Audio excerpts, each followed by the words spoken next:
What is going on, Moon Gang? I hope that you're having an absolutely fantastic day, and welcome back to another Dumb Money Weekend Update, where we're here to talk about our two favorite moon stocks, AMC and GameStop. In this particular update video, I have a bit of news related to both of them. Then we'll be going through their technical structures, and of course, we'll be wrapping it up with their short interest data points. And more specific to AMC, I'll be explaining why I think when the market opens tomorrow, Monday, September 13th, I think we're actually going to see a spike in reported short interest. So with all that being said, let's hop right into it.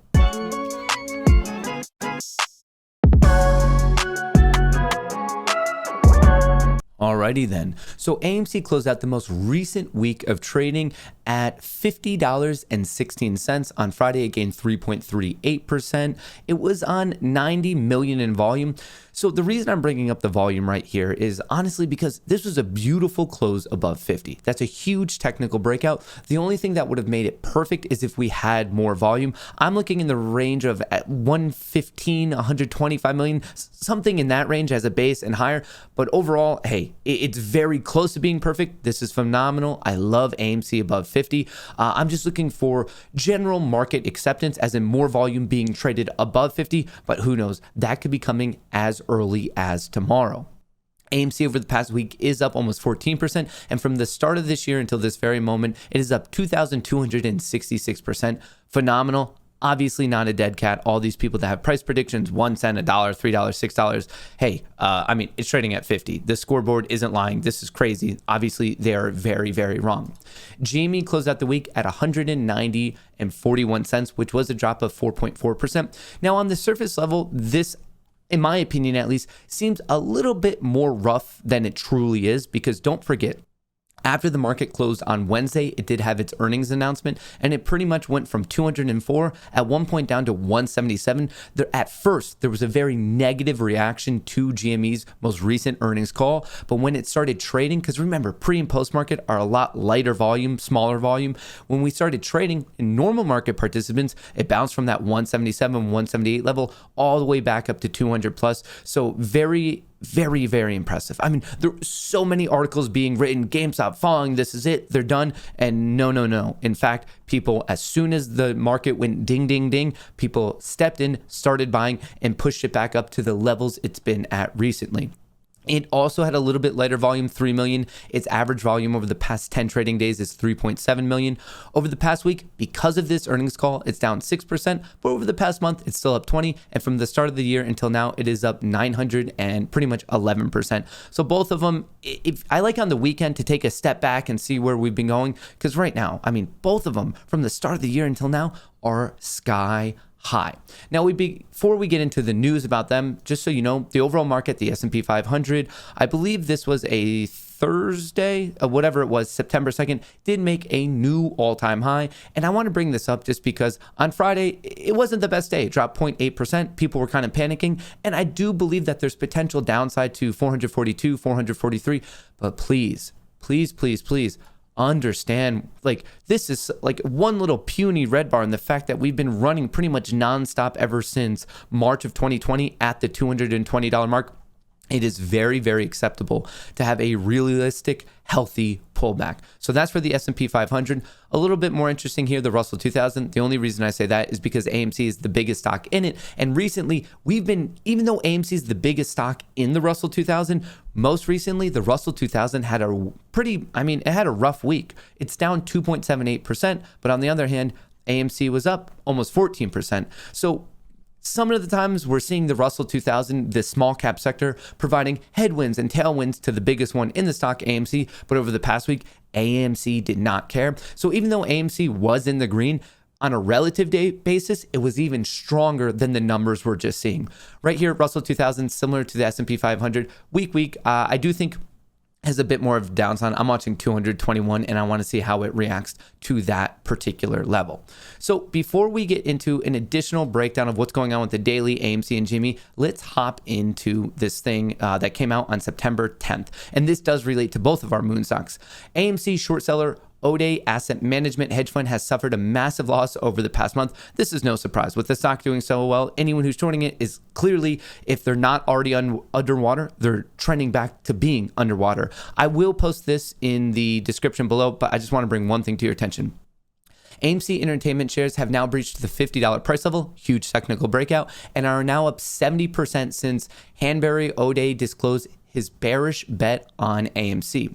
So how much loss has O'Day Asset Management suffered? Well, Hanbury had previously stated that his short position in AMC was one of his biggest winners, thereby providing a hefty contribution to the LF Brook Fund's 3.7% return as of early August this year. However, with AMC having reversed almost all of its losses in July, the fund now stands to lose its star performer. So right there, it is kind of tough and to understand the individual entities, whether it's a retail trader or a lot of these hedge funds who are short AMC, because remember, with those 13F filings, it is not required for them to report their short positions.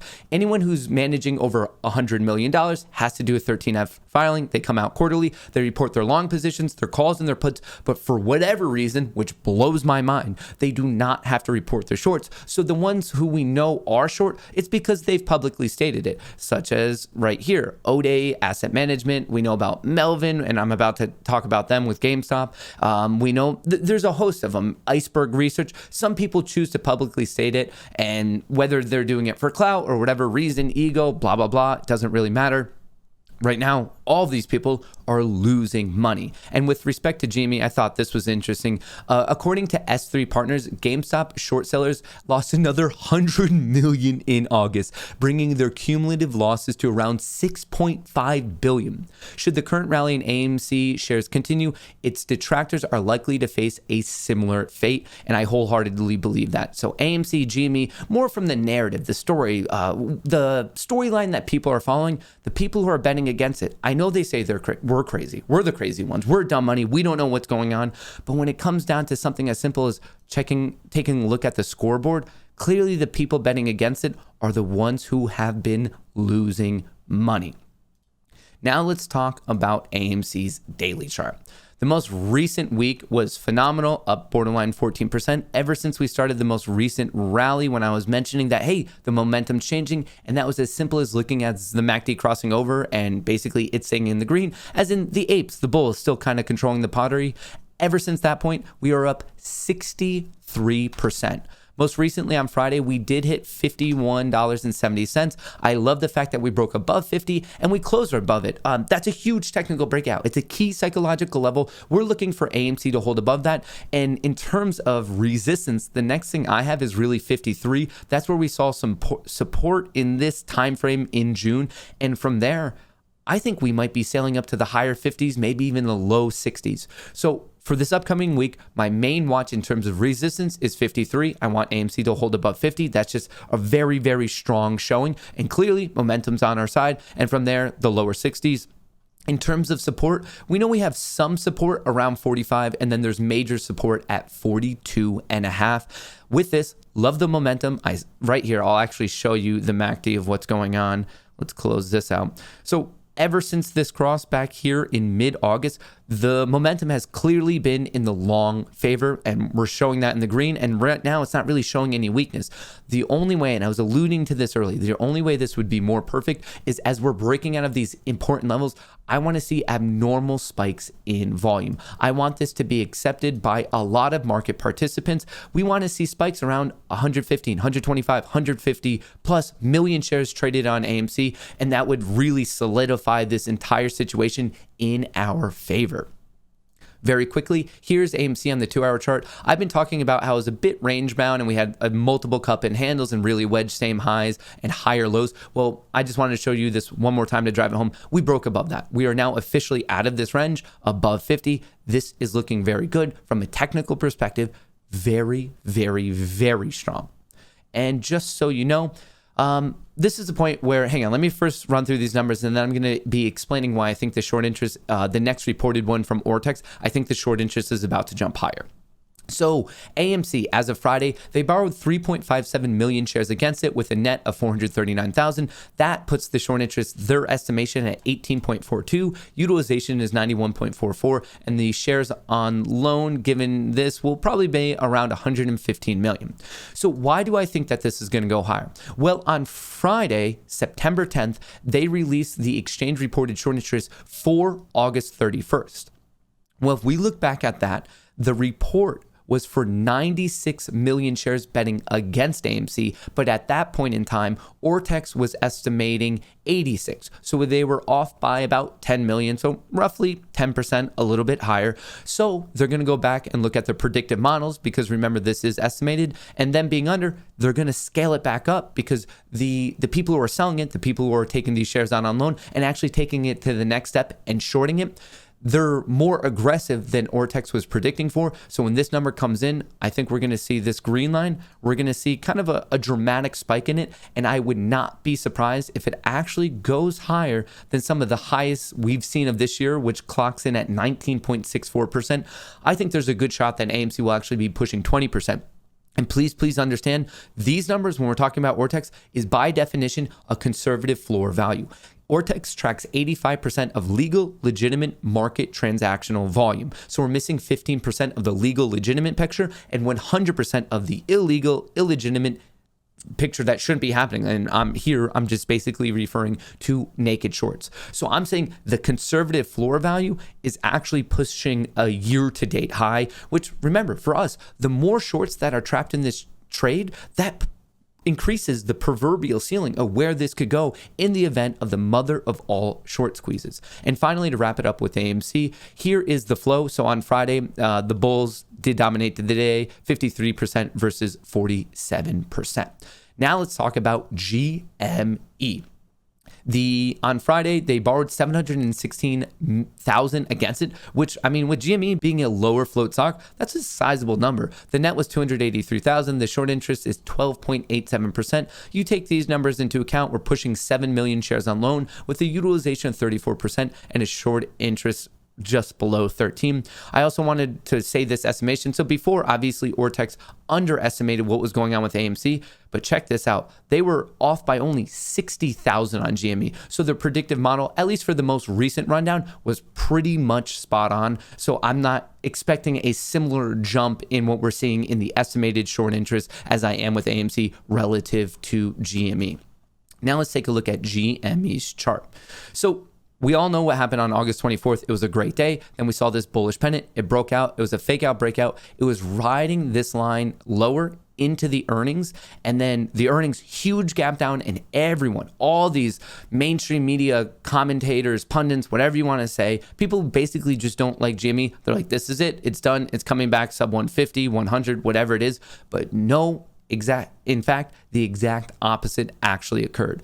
It based, went back up, and now we're still at this line. The closest support, I'm watching 188, 190. We now have support between 178, 175. I don't think that's the most likely. I'm just calling out these major support levels. What I'm really looking for is a breakout of the key psychological level at 200. And when it can take out 202, good shot of coming back to the 212, 214 area.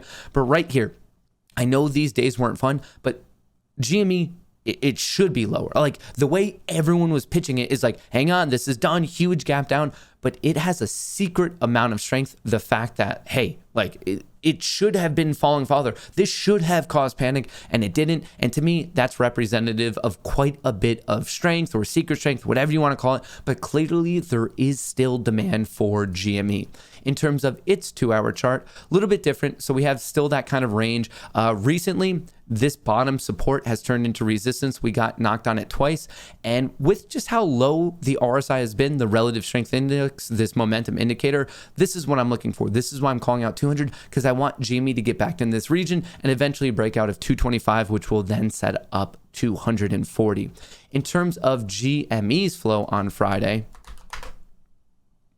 right here, pretty much 50-50. The bulls, slight edge to them, 50.4, and the bears were 49.6. But still, in terms of the options market, the flow was in favor of GME. Just quick reminder for you there. And I think it's good information. And it's really not surprising that we're seeing numbers like this. AMC, GME, the people betting against it, losing boatloads of money to the tune of billions and billions of dollars. So overall, I mean, this upcoming week, I'm expecting quite a few fireworks. I mean, I think there's going to be a lot of excitement. I think we're going to see volume and volatility spikes, and fingers crossed that it is in our favor in the upward trajectory for both of these stocks. But with all that being said, I would love to get your thoughts on both AMC and GameStop in a comment below. If you want to help me out with the algorithm, you know what to do. And until I catch you next time, from me and Cher, best of luck in the markets.